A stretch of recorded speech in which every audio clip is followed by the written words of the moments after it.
السلام علیکم ورحمت الله. قدرمن لیدونکو، نن بیا هم سهار 15 دقیقې خیرات کې شدیده زلزله وشوله چې تاسې همدغه تلفات ګوره. یو مهمه خبره کوم، باید دغه ویډیو ټول د سره شیر کړئ. له دولت نه مو دغه غوښتنه ده، څومره دغسې کورونه چې دي خامه کورونه دي، له دې نه باید د ټول خلک ووځي، خیمې ورته ولګېږي.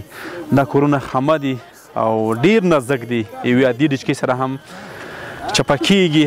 د نورو تلفات سره مخ کېږو. زموږ همدغه یوه هیله ده چې دا ټول له دغه کورونه ووځو.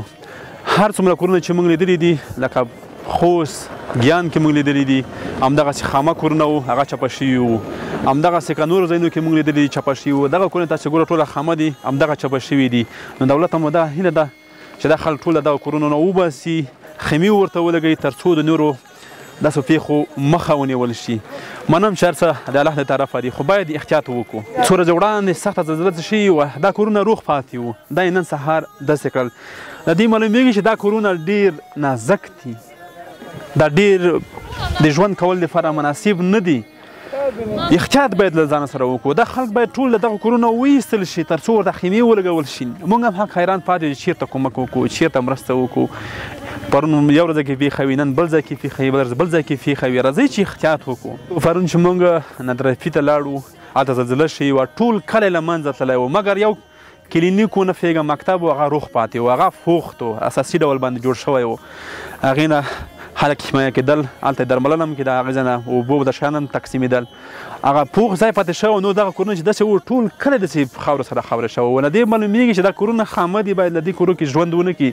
څومره چې موږ تجربه لرو، هر سیمو ته چې موږ تللي یو، هغه زلزلې ځپلي دي، لکه خوست، پکتیکا، انګیا، نورګون، بیرمل، سپیره.